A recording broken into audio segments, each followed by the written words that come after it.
This is the Horse Radio Network. This is episode 75 of Horsemanship Radio, brought to you by Index Fund Advisors, IFA.com.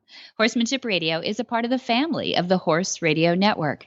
And today we have legendary horseman Bill Casner, as well as saddle maker Sam Huston.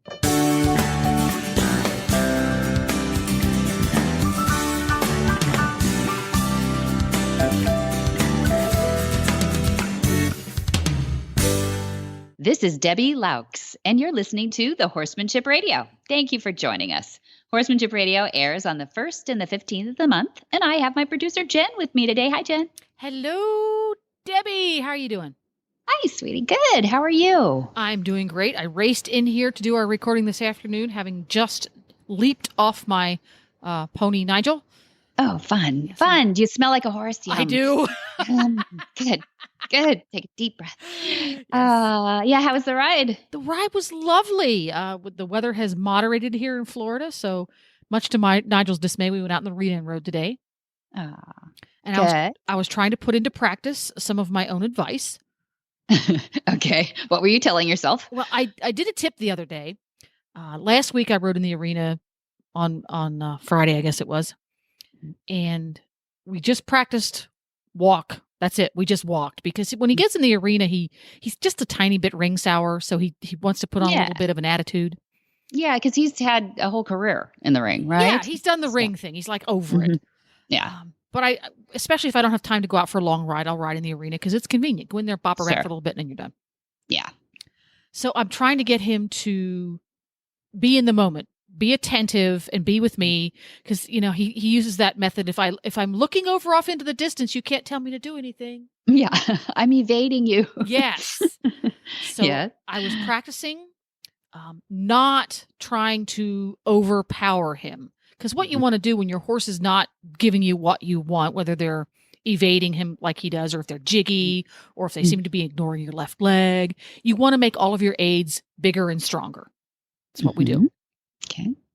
And I was doing walk work and I said, okay, I'm going to turn this around. And I did the opposite. I made my aids smaller and lighter. Okay. So if we're walking to the left and we're making a circle left and he starts to tune me out and he's leaning onto my left leg, instead of making my left leg stronger, which is what I want to do, I make sure I'm giving it very small and very correct. And if it's not working, we're just going to go change it to something else. Okay, we're going to immediately turn right and bend to the right. Yeah. And I practiced that with our walk and halt, walk and halt. And he started to tune back in. Aha. You kind of threw him off his game a little bit there. I saw what you did. Yeah. Well, he knows what the aids are. I don't need to make them bigger to get the point across that left leg here means you bend, right? He knows that. Yeah. So by using bigger aids, all I'm doing is teaching him to ignore. Escalate. Yes, exactly. Escalate. Exactly. So I did that. And then today when I went out, I thought, well, we'll do a little bit of trot work today. And when we're doing a little bit of trot work, that means he's wound up just a little bit more with a little bit of extra attitude. And he was wound up, a little extra attitude. So when we go around the arena and we go past the gate, you know what horses like to do when they go past the gate of the arena? It's like a magnet. Yeah. Just like the shoulder goes out, the attention goes towards the gate. Yeah. And he would go past the gate and he would rush and pop his shoulder out. And we did that 2 or 3 times. And I outside hand, outside leg, giant half halt. And we got the job done, but the attitude increased. Again. We're escalating. It's like, well, that's not where I want to go. Being a storm cat son, we don't want to get in an argument with this man. Right. I don't want to bring out his bad attitude. So, okay, we're going to step this back. So we trot around in that exact same circle. He knows what the aids are. I know I'm giving the correct aids and we don't get what we need. So I simply picked up my rein to the inside and put him into a 1 rein halt. Okay. By golly, we just stopped and stood there for a moment and took a deep breath. That's good. Walk quietly off, go back to trot, do it again. And the 3rd time we trotted past that gate and he genuinely said, tune you out going towards the gate. Single rein halt. He took a giant deep breath and he didn't do it the rest of the ride. Oh, good. There you go. This is what we call join up in the saddle. Is it really? Good. It's like a meeting of the minds, I mean, right? I'm not going to put tons of pressure on you and try to put you in a tiny little package where you're uncomfortable, squeezing and pulling and tugging. And arguing. And arguing. Mm-hmm. Because it doesn't seem like arguing because there's no flailing and there's no yelling. But from his point of view, if I get my aids really intense, from his point of view, that's kicking up an argument. Yeah, kind of. Yeah. And they're bigger than us. And, and if they just want to say, go away. Yeah. Throwing them off that, I guess what predictable way is really good. They're distractible, which is good. I like that about horses because you can get good things in that distraction moment, and I like it when you can de-escalate things like that. That's awesome. And that's awesome. I felt like I was on the right track because each one time he did that, and I'd have to bring his nose around into a single rein halt, which I learned how to do properly. Okay. Because there's a right way to do it and a wrong way to do it, and I learned how to do it properly. He would stop, but his eye would stay soft, and he'd go, "Yeah, I got you. I'm supposed to stand here for a second. Good boy, because you did what I told you. I said stop, and you did. Good boy. Good reason to do a correct movement and calm things down."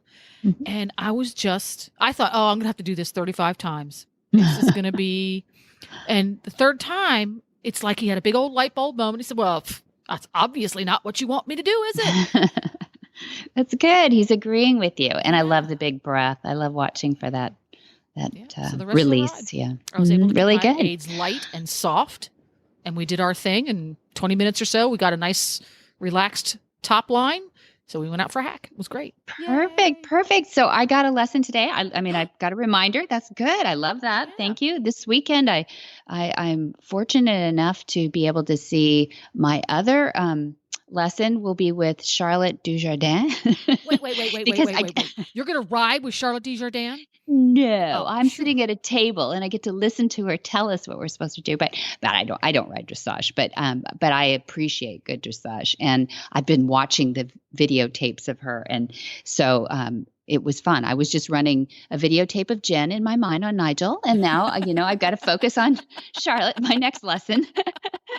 It'll be really fun. But yeah, she's a Brook ambassador. And so is Monty Dad. And so I was invited to sort of be his representation because he's on tour in the UK and she is out here in California.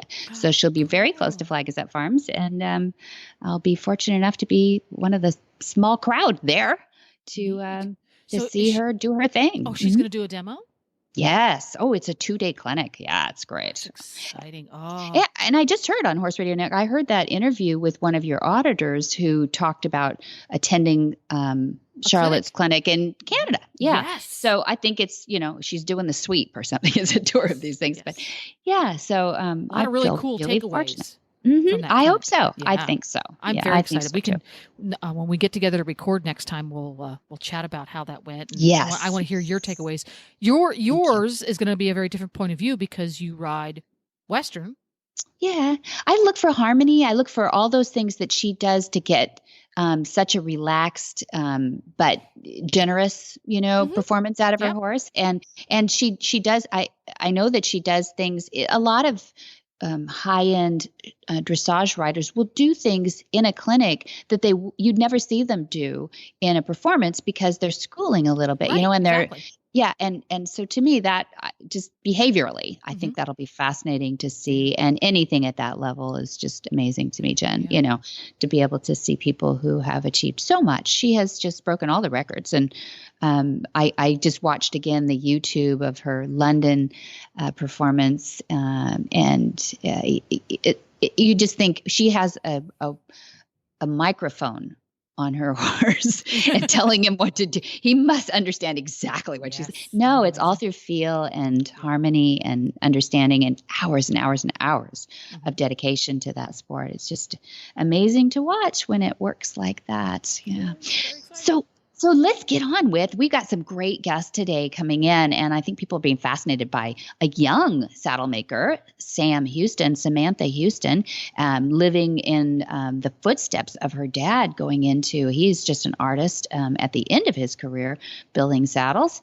And Bill Casner, oh my gosh, I am so pleased that we were able to speak with Bill Casner for a quick interview. He's a busy man, one of the nicest guys in the sport of horses on the globe. And you know what? He loves his horses. He is one of those owners everybody should emulate. Shall we get to listening? Absolutely. Right after this from IFA.com. Hi, I'm Mark Hebner, president of Index Fund Advisors and proud owner of Monty Roberts' Willing Partners graduate, He's a Sugar Bear. You know, investment portfolios are a lot like horses. You need to find one that best suits you, your temperament, and your stage of life. Some people might like an energetic horse and an aggressive investment portfolio, while others are more comfortable with a gentle ride and a more conservative investment portfolio. The trick is to find the one that's right for you. That's what Index Fund Advisors is all about, matching people with portfolios, risk-appropriate, low-cost, and globally diversified investment portfolios. You can find the right portfolio for you by taking the Risk Capacity Survey at IFA.com. That's IFA as in Index Fund Advisors.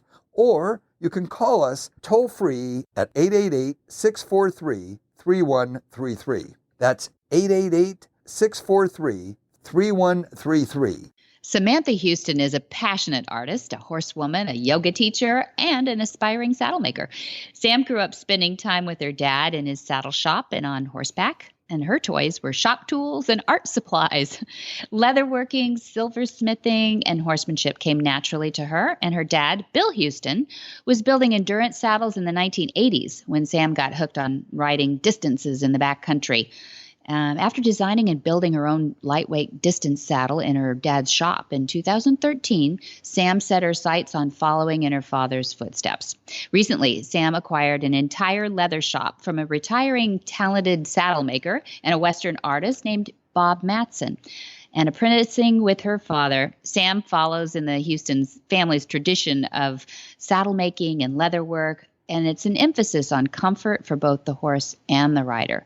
So today, when she's not building saddles, she's enjoying the trail with their best friends, Ocho, the Arabian, and Brando, the Appaloosa.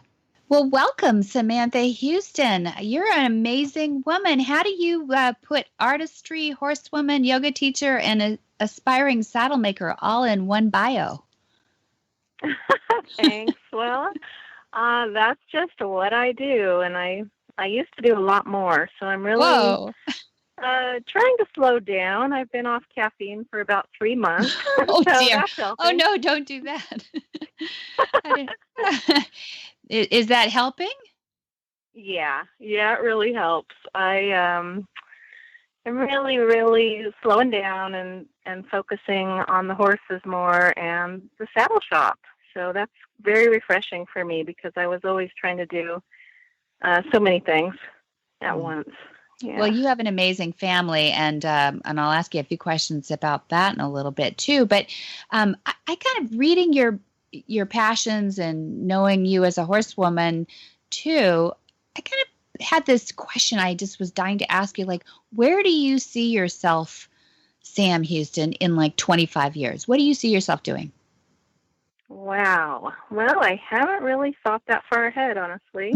That's good. I would love to still be in really good shape, really healthy. I'd love to still be able to practice and teach yoga because that's really a part of my self-care and my horses. It makes me a better human for my horses. Yeah. So I see that, and gosh, I just haven't even gotten that far. Okay, you got this legacy with your dad of building saddles, and do you see yourself as taking that over, or is just this something that's just you want to learn a skill from him right now while you are all together, and this is not something that is like forever? Well, it is. For now, I'm very clear that this is the work that I'm supposed to be doing, and it comes easily and naturally to me. So that's kind of a relief after struggling with my own careers and things like that. It's just so easy, It's like my life's gift or one of them. And I had I thought it was a huge fantasy to have a saddle shop, but somehow I pulled it off. So now I have my own shop. It's no longer a And fantasy. It's real. no, it's reality, and the momentum is just like, whoa, hold on. But it's really happening. I just got my first saddle order, and my dad and I are going to do it together. Again, it's very simple. It's just like the saddle I built for myself. And yeah, we're really excited. I do intend to carry on his work. Great. Okay, that's cool. I like that about your story, that you've got this generational skill, because it is. I was just talking to Jen about some of the artistry that you see in the Western world, in the Western saddles and the Western bridles, bits, all the things that are vaquero traditions, all the early Spanish things that we've brought forth into the modern Western world. So where do you guys fit in that? Do you feel like you're an extension of that? I know you don't just do Western, but that vaquero tradition in building saddles? Oh yeah, big time. Our family goes way back to in California history as cowboys, and my dad is very traditional with his gear, and it is kind of funny that we build such a modern saddle, but we really have put both of those aspects together. So we've got the super modern thing that we're doing that's never been done before, but we're retaining all the art and the traditional, lacing, and just the yummy stuff that comes from the Spanish history. Tooling and the silver. So tell us the super modern part. I mean, we're all curious. What's the super modern part? Oh, What's this? Well, we don't use trees in our saddles. We sculpture them out of foam and layer them with leather and stitch and sew them all together. So there's nothing hard in there. It's all very soft and comfy for the horse and the rider. And yeah, it's a totally new thing that my dad figured out, and he continues to evolve it. So I'm, it's going to be challenging, but I think I can pull it off. Cool. So it makes it lighter. Is that the first goal? Super light. And well, the first goal is to make it comfortable for the horse. So you have a really happy partner that wants to hang out with you and is able to perform really well. And there's, horses love comfort and lightness and softness. So we're just really practicing that. How gentle can I be with my horse? How soft can I make my gear? So that's what we're working on. And we see horsemanship is really changing and for the better. So we're really excited about that. Yeah, it is because we are more focused on the horse, I guess, these days too. So is it, so you say treeless, yet it's foam. So is it a foam tree or is it something different? Yeah, so we are building the saddle up from the horse. We actually use a model horse form to build the saddle on top of.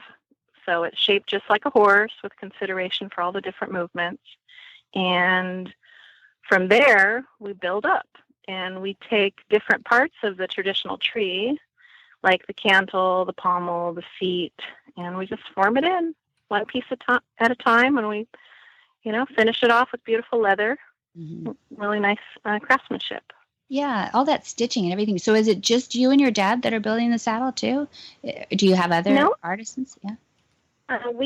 He at his shop in Baker City, Oregon, he works with his wife, Jean, and they've been together for a long time now. They're also amazing silversmiths, so they do all the metalwork there too.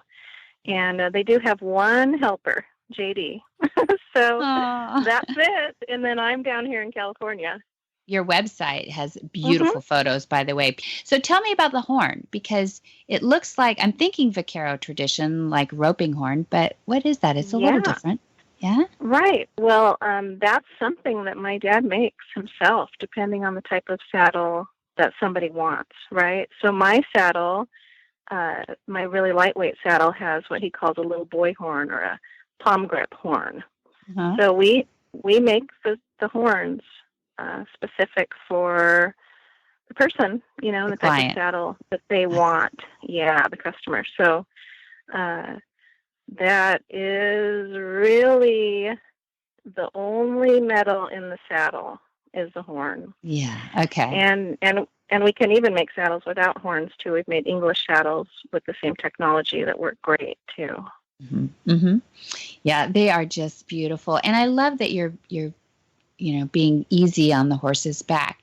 Is there any expiration date on this foam? Does it ever eventually break down? You know how like they say replace your helmet every few years, depending on how right? Yeah.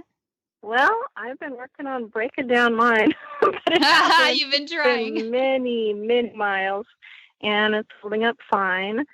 But it really is supposed to last forever. And I love what my dad says about a real saddle. Like a really good saddle should last 3 generations. So that's what we're doing. That's our plan. And we make them super strong and really tight, so they hold up. I just love too that you're keeping that artist craftsmanship in your family, and that you've got this great relationship with your dad, and your mom is a horsewoman, so you just you're keeping it all in the family, and I think it's just a wonderful legacy for lineage. But more than anything, you're happy to help the horses and their backs too. Is there a horse's back that you just could not fit? I suppose not, if you can form that foam, huh? Well, there's always other issues too, like ulcers and stuff. You really have to treat certain problems a different way. So in my personal experience, that's where I've had a problem. I have a really great horse that just can't stand a girth at all of any saddle. So I guess that's my personal experience, is that I have had issues, no matter how comfortable the saddle is. So gotcha. Yeah, I hadn't thought about that. What's the latest thing you're riding him with? Do you have a stretchy girth, or what do you do? I am just riding him bareback, and he's cool, and it's kind of funny. It's riding bareback is such a wonderful thing, and you can really tell a lot about a saddle after you've been riding bareback for a while. You can see, whoa, this feels like a chair, or this feels like I'm really riding the horse. So I really love that close contact, and our saddles are really close contact, and they move with the horse, so that feels good. Yeah. Well, that's good. That's an interesting perspective. You're a saddle maker because you know what it feels like to be bareback on the back of a horse. I love that. And that's the way we should think about it, right? It's not a couch up there that we're supposed to be comfortable in. Right. Yeah, right. And one last perspective too I wanted to ask about is, do you get into the disciplines? Like, I know a reining saddle is really different than a good trail saddle. And, I suppose you can custom do anything, but what's your philosophy on the different disciplines? Well, what I feel about our saddle is, of course, it's great for trail, but I'm also impressed on the close contact. So I know that it's really works well with like Western dressage, which is a kind of a big deal right now. A lot of people are into that. So I'm kind of excited about that. And I do have a friend that's shows reining horses, and he's interested in trying out my saddle to see what it's like. So that's something we're exploring. Good. Okay. So that means we get to check back with you and see how it's going. Yeah. Sure. I mean, I am really just a baby saddle maker here. My dad is the master, and I'm doing my best to catch up with them. That's wonderful. Well, keep doing that. We'd love to have him on sometime too, to talk about the whole history. Yeah, of maybe saddle. I can talk him into it. There you go. Play this for him, and then tell him we went. I will. Thank you so much. Yeah, well, thank you. Thanks for taking your time out. I know you're a busy lady, and you've got a lot on your plate. And say hi to Ocho and Brando for us, will you? Your horses. Okay. All right, Sam. Thanks very much for joining us on Horsemanship Radio.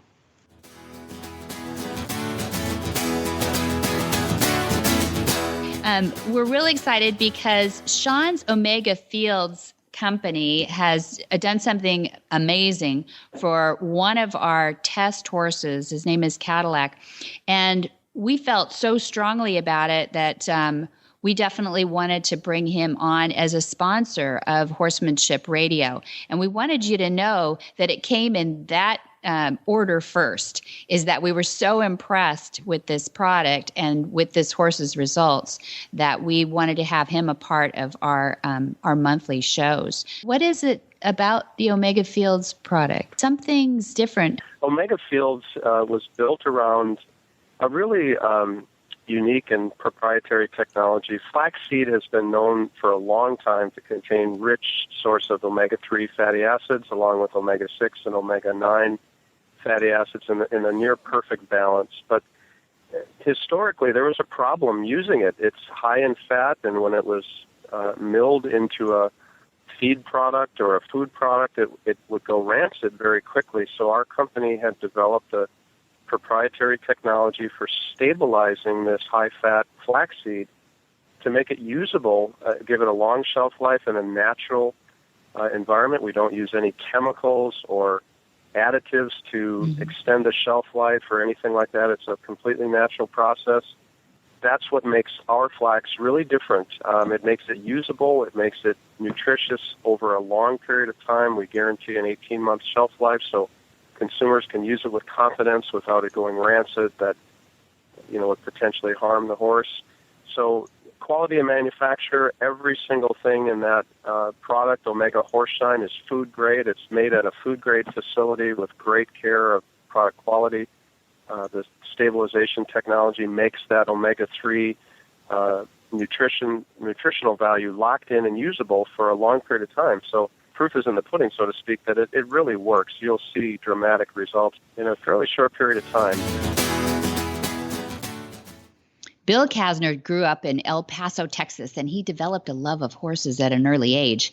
In 1963, at the age of 15, he started galloping horses at Sunland Park, and he fell under the spell of racing. He put himself through college, in fact, at Tarleton State University in Stephenville, Texas, by galloping thoroughbreds, including the champion Cho Crute, at various racetracks around the country. Upon graduation, Casner embarked on a training career in the Midwest. And in 1979, Casner left the thoroughbred industry with a former horse owner, Kenny Trout, and he founded Excel Communications.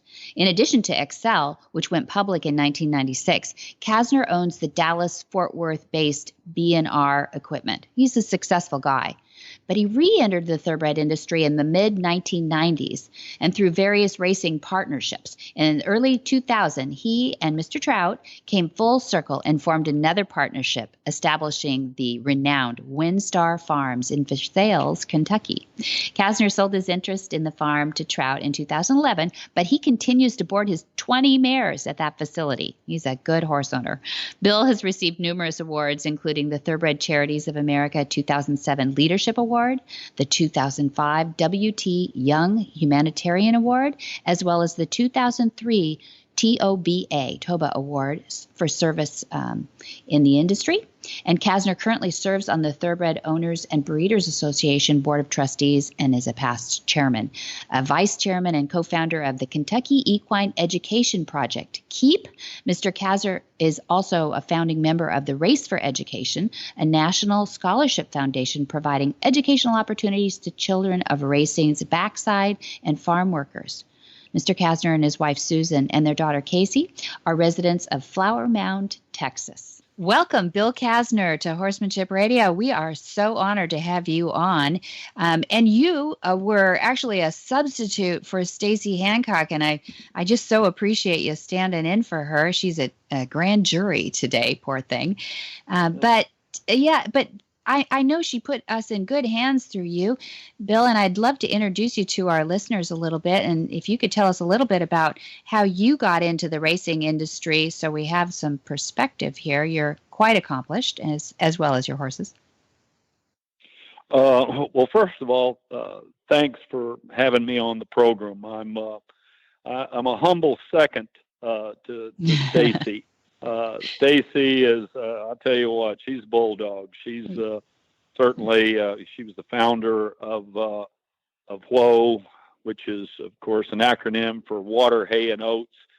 And she stayed the course over the last few years, really gaining support and membership, and working towards getting a bill introduced in Congress that hopefully can do some good things for our industry. But I came into the industry, I was a horse nut from the time I can remember, and I was breaking some colts for a man that was taking him to the racetrack when I was about 14 years old, and took me out to Sunland Park in New Mexico, and I just absolutely fell in love with horse racing.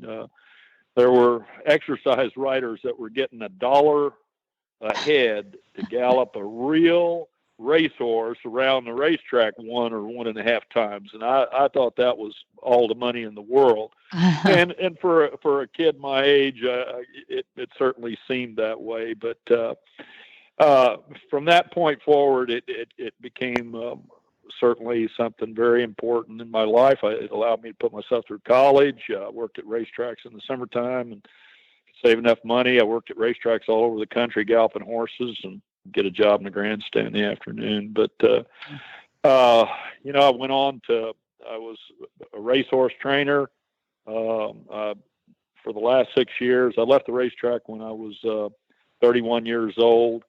I had a family and 2 little girls that I had to consider, and moving around 5, 6, 7 times a year wasn't in their best interest. So I made the decision to leave. Went in business, continue to be involved with horses. I love the team rope, and but about 15 years later, with a little success in business, Kenny Trout, my partner, and I got back in the business and founded WinStar Farm.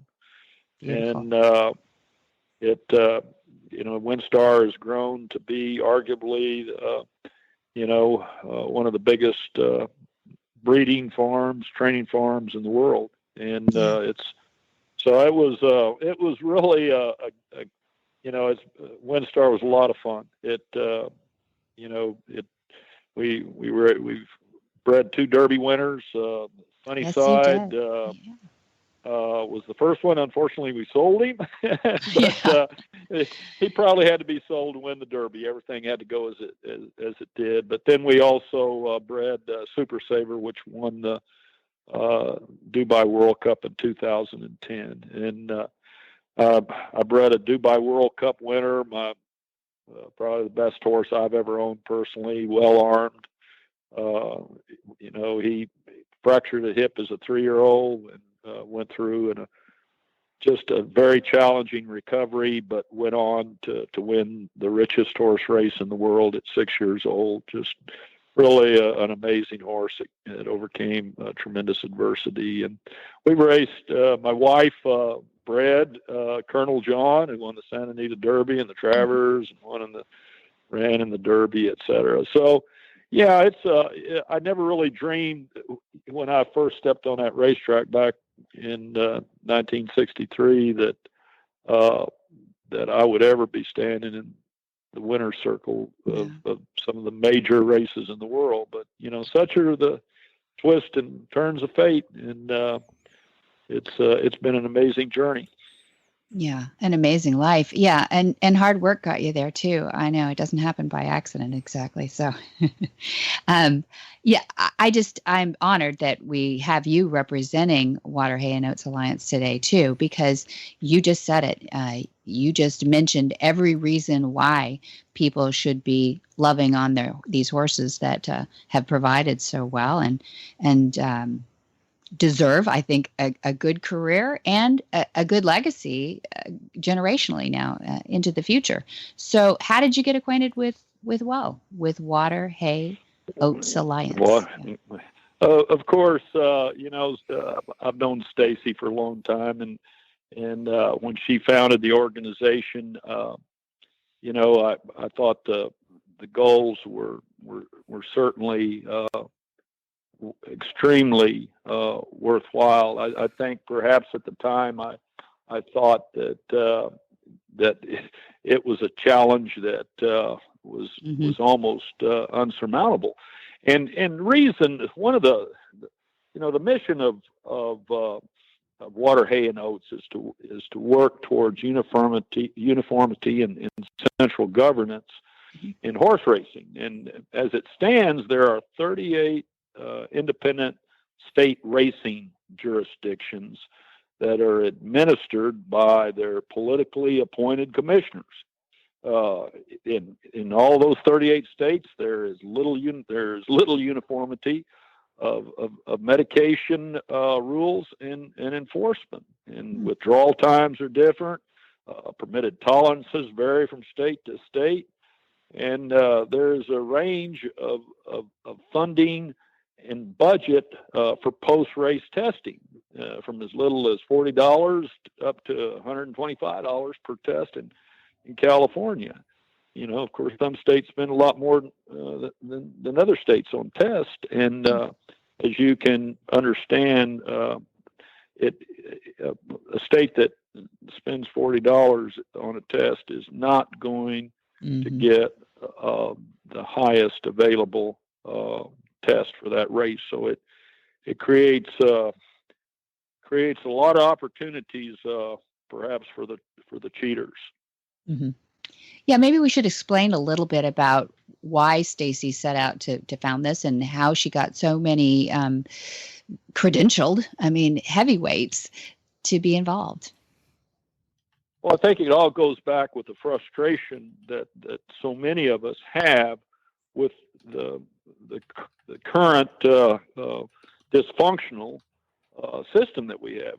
These 38 jurisdictions, every one of them's different, and it just creates opportunities for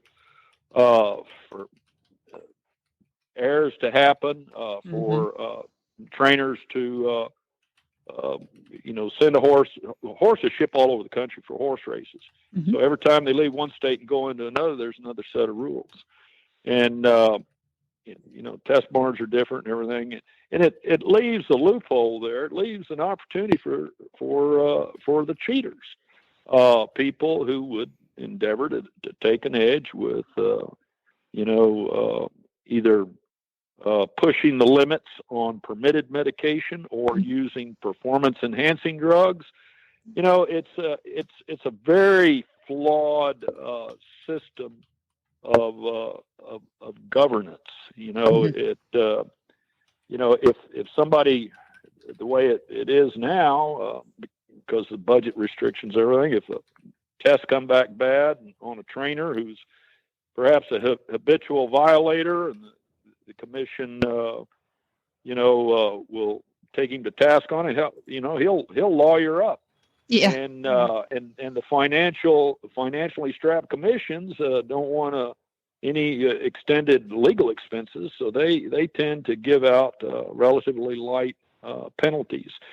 And the frustration with just the whole system is we really feel that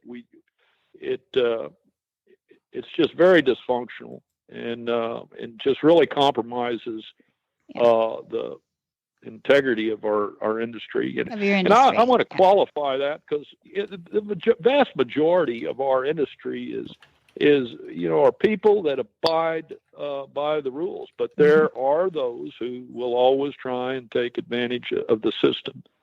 And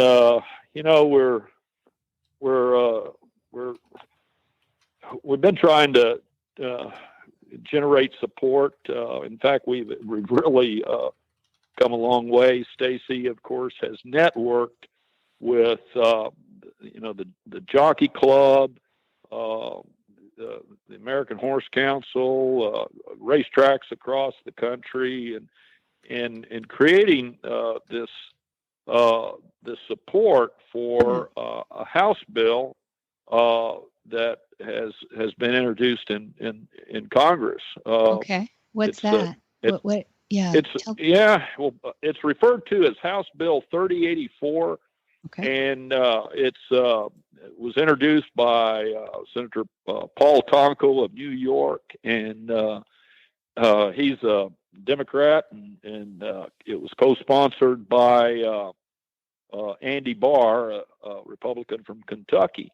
And since then, they have enlisted 68 co-sponsors in Congress for it. So it's really Great. building momentum. But basically, what House Bill 3084 creates is the authority to have central governance with horse racing nationally, to take those 38 jurisdictions and move the medication rules, the medication enforcement, the standards for testing. It moves that authority to a central organization that can create the uniformity and consistency across the country, and then also have the quality of testing to really ensure our integrity. Okay. And the organization that the bill designates as the administrator is USADA, which is the United States Anti-Doping Authority. And they're an independent authority. They're a non-governmental authority, but that's the organization that busted Lance Armstrong. They stayed the course there was an immense amount of pressure against what they were doing, but USADA, under the leadership of Travis Tygart, stayed the course and refused to quit and give in to all of the financial pressures in the cycling industry, and finally, got to the truth. Busted Lance Armstrong, U.S. Postal Team. It was shown that this was rampant in cycling, and cycling has really benefited immensely from it, because now the integrity, the belief in the sport has been dramatically elevated. That's it. It is a public relations thing. Obviously, the Lance Armstrong, that's an amazing bit of detail that you just gave us there too, because you feel like, wow, if you could do Lance Armstrong with the international publicity, that not that the horse industry isn't a huge, not only monetary force, but it's also a hugely traditional system that's hard to break through. But it feels like if you can clean up drugs in bicycling, I think you could clean up drugs in the thoroughbred industry. And you have this amazing record of having horses that not only did you race them a long time, but you raced them at the highest level on earth for a long time. How did you do that? What do you say is your philosophy that gets those horses to perform at a high level, but also last? Obviously, you're not, propping them up with performance enhancing drugs, because you're against that. Well, I don't even run my horses on the permitted medications. Of course, Lasix is a drug that is almost being universally used with every horse in every race, and it's a diuretic that the science will show you creates dehydration and will leach calcium from bone, making bone weaker. Yet it is considered by many to be a performance enhancing drug. It was designed to prevent bleeding from the nostrils, from which ultimately comes from the lungs in racehorses, by reducing the pulmonary pressures. But what it does is horses urinate off about 25 pounds. It's administered 4 hours before post time, and they basically have a 25-pound weight advantage. And people perceive that if you don't use it, they may lose a competitive edge. But the fact is, it's not in the best interest of our horses. It dehydrates, and you can only imagine what happens, it's so counterintuitive to any athletic endeavor. Exactly. You never dehydrate before, and a horse running on a very, very hot day is subject to heat stroke, and of course I think it contributes to our soundness problems. Horses can't run near as often as they used to. They used to run every week to 2 weeks, and now they run it's extended out at least a month and sometimes 5 6 weeks because of the recovery time. Butazolidine is a drug that's given, it can't be used on race day, but it's used, the day before, 24 to 36 hours out. Again, it varies from state to state, but it causes ulceration in horses, causes leukemia in people, not even used in human medicine anymore. And in truth, it's with the 24-hour time limit, it really probably has lost most of its 95% of its effectiveness by race time. Much like if you took 2 aspirin yesterday, they wouldn't be working on you this time today. That's right. And, That's right. So you keep your horses off most medications that they say it's okay to do, and then you also try not to over medicate your horses in general. So that's what your secret. Exactly. I think a little knowledge is a dangerous thing. A lot of times, if people would only read the side effects that some of these drugs have, I just don't feel personally. I don't feel like they're in the best interest of my horses, and that's my decision to run on water, hay, and oats. And oats. And, that's it. Yeah. I won the richest horse race in the world without any medication, with well armed, and he arguably ran best race he'd ever run in his life. Prior to that, I was like everybody else. I was running on Lasix. This is he won the Dubai World Cup in 2009. But prior to that, I had never really thought about it. But I guess the epiphany for me was the night that he did win it. They don't allow any medication in Dubai in that race, and he ran the most phenomenal race he'd ever run in his life, won by 14 lengths in a Grade 1 race against best horses in the world. And it just struck me. I said, we very well may have been stopping this horse in the past. Exactly. But that's when I started doing my research and everything. And I've always had, my program is asset preservation. I have a small group of horses that I take to the racetrack, and every one of them's got a count. So we start on them, early on. I start on my yearlings in February. They're yearling year when they're short yearlings, and we start putting them on vibration plates, which helps to build bone. We swim them, which makes them stronger, more athletic, better able to take the braking process and get them to the races quicker. And it's just I try and make my decisions on what's in the best interest of my horses long term, rather than trying to think short term. So, but of course, the other aspect of use of House Bill 3084 would to create that entity that would have USADA, that would have the expertise and the resources and the history to deal with that very small group of people in our game that truly push the limit with performance enhancing drugs. The latest one is people may have heard of it, called frog juice. It's a narcotic that's 10,000 times more powerful than morphine. Just a very small amount, but and a lot of these medications in horses, there's one called entropine, which is also known as elephant juice, and it was used for a long time. They finally developed a test, but it was a tranquilizer for elephants. Yet it had a stimulatory effect on horses. It had the opposite reaction, maybe a function of the way their brains are.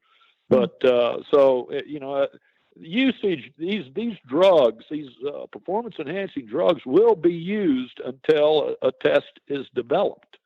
And we had the Balco scandal, of course, a few years ago, and that exposed how extensive cheating was in human athletics, and also they were selling medications in our industry, these designer drugs. And so when you create this central authority, you have someone that is equipped on the same level to deal with the cheaters. And you can have out of competition testing. Doesn't matter where you go, you have to be available for a test.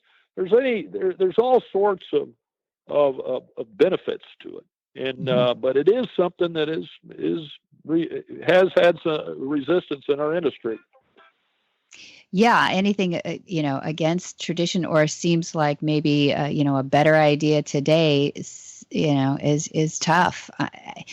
But if we could pay attention to the rest of the world, it seems the U.S. is the only one kind of still allowing this Lasix to hang on, which may be maybe masking some of those other performance enhancing. So it essentially is a performance enhancing drug.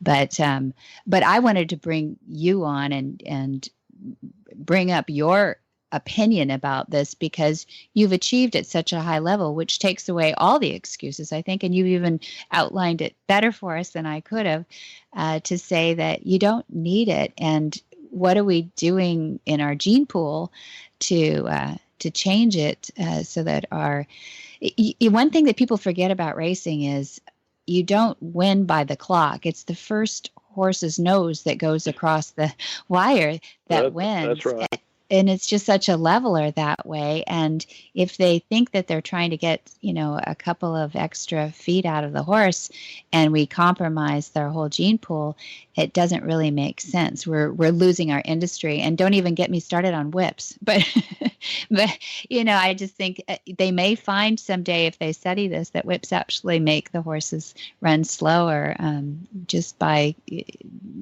attention getting, So I think there is a huge public relations issue brewing for the racing industry, and they could do themselves, I think, a huge favor to listen to you, Bill, and to listen to Stacy, and to read about this bill, and to read up on WOA, Water Hay Oats Alliance. And I think our listeners certainly agree with you. I can speak for them, because I just know that there's a whole growing group of people who just love their horses, and really have not thrown performance out of the window, but have focused instead on their own horses and loving them, and they're keeping them for life. They're a part of the family, and they're going to stay there. And I just so appreciate you coming and lending your weight to this argument too. Well, you certainly hit some good points. Horses in the rest of the world don't run with medications. We have a shrinking industry in this country.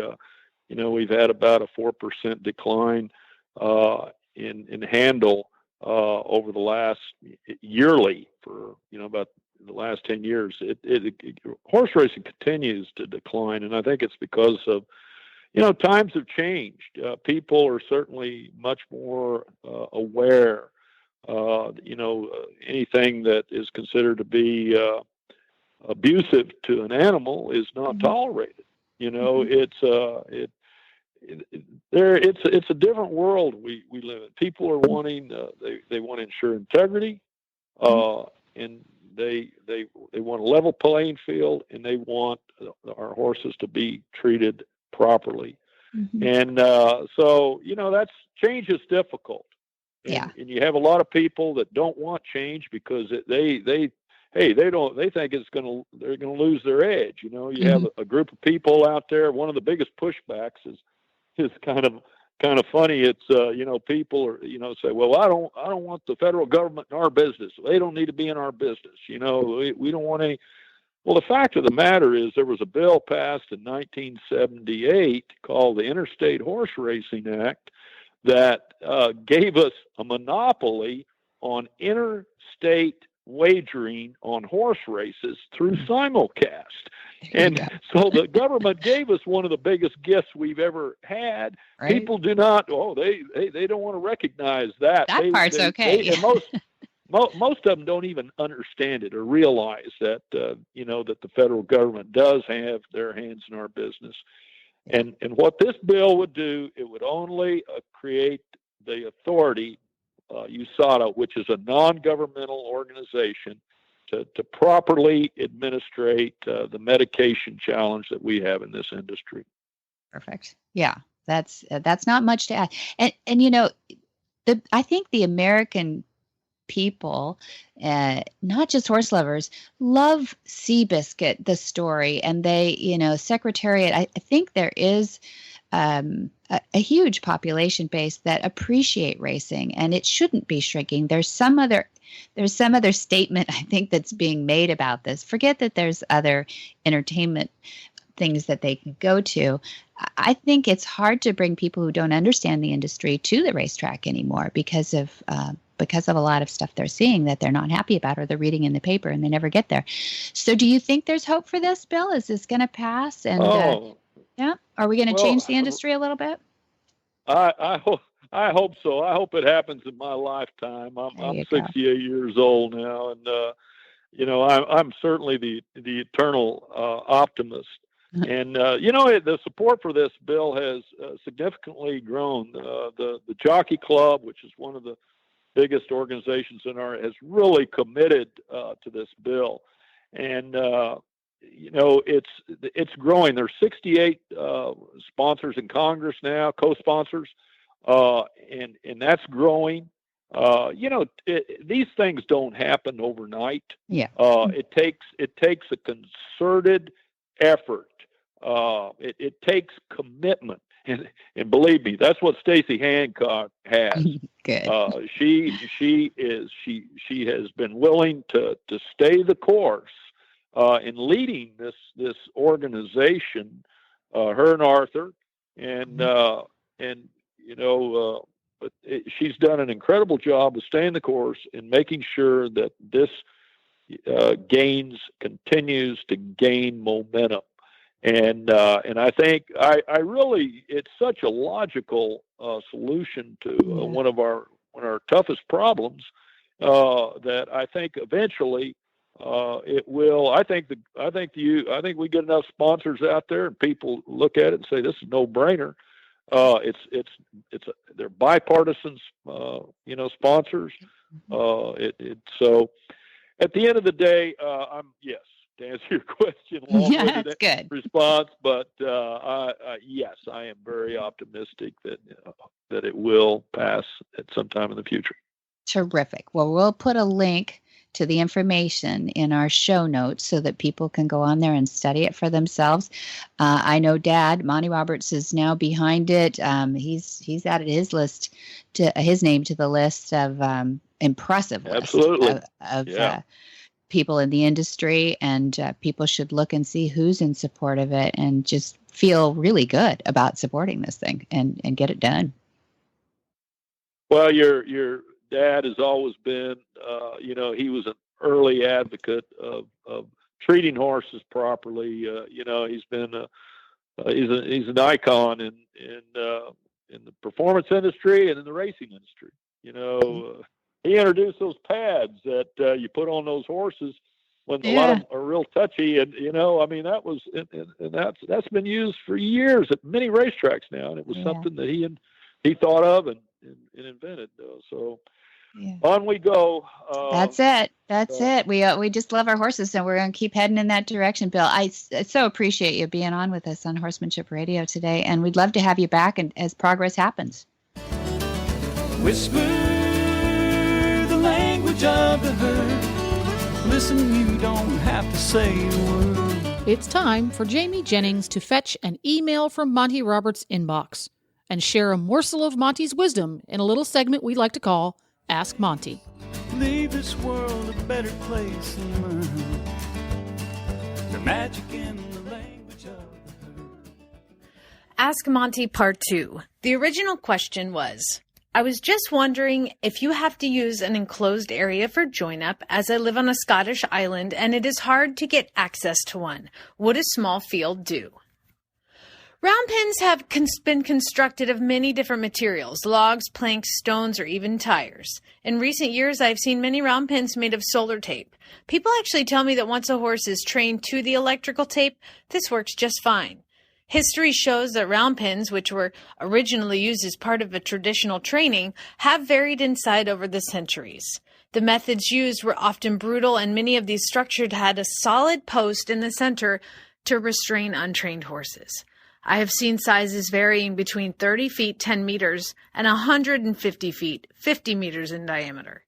On my farm, Flag is Up, I built my round pens with a solid plank walls approximately 8 feet high. They are 50 feet, 16 meters in diameter. I consider this to be the optimum size for normal saddle horses of 14 to 17 hands. The factor I observe most closely in determining pen size is the capability of the horses I am working to canter, maintaining the same lead, front, and rear.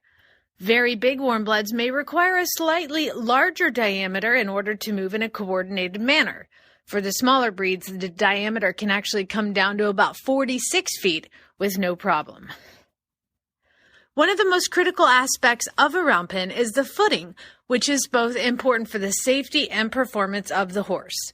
Any accepted horse show style of soil or artificial surface is acceptable so long as it offers good traction as well as good cushioning. While my walls slope slightly outward at the top, I have learned that this is not a necessity to clear the legs of the rider. A wall straight up and down will do just fine. On my travels around the world in recent years, I have worked with portable round pens. They are made of welded mesh wire so that people can see what I am doing and that the fence is straight up and down. I have dealt with more than 7,000 horses for public audiences, and whether it's not just luck, all these horses have remained physically sound through the process. It is a good idea to place the round pen in an area as free of distractions as possible. Horses will respond to educational sessions far better when not disturbed by the sight of other horses, people, animals, or other activities. A hedge around the round pen can often assist in this effort. For more of these insights into good horsemanship, go to www.montyroberts.com and click on the orange banner that says Get Free Horse Tips. Hi, I'm Monty Roberts, and I know that I'm transforming the lives of horses globally. You can learn to do it too on my Equus Online University. There's a new lesson on there each week, all the way from join up to advanced. Watch world's champions give their lessons. Join at montyroberts.com. Go to my Equus Online University. You can transform your horse too. What in the wide, wide world of sports is going on here?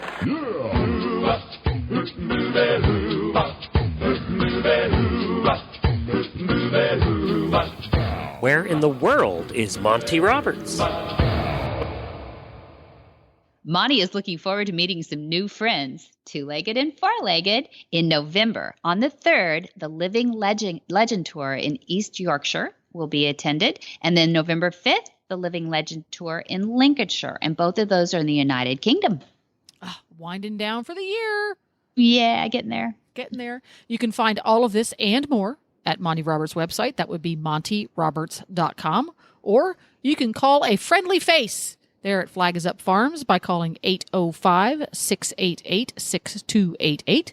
And for details about today's show, go to horsemanshipradio.com where you can find links, photos, and more information about today's fascinating guests. And as always, we love your feedback. Follow us on Facebook by searching Monty Roberts and put down what you want us to talk about on the show. We'd love to hear from you. Or if you're one of those short and sweet folks, you can follow Monty Roberts on Twitter. That's right. His handle is Monty_Roberts. And don't forget, you can get the app. Listen to the shows wherever you go on your cell phone. It's available for iPhone or Android. Just go to your app store and search Horse Radio Network. It's free and easy to use. It is. And many thanks to our sponsors, IFA.com, Omega Fields, and MontyRobertsUniversity.com. And be sure to visit all the other great shows, too, on the Horse Radio Network at www.horseradionetwork.com. But until next time, have many happy horse hours.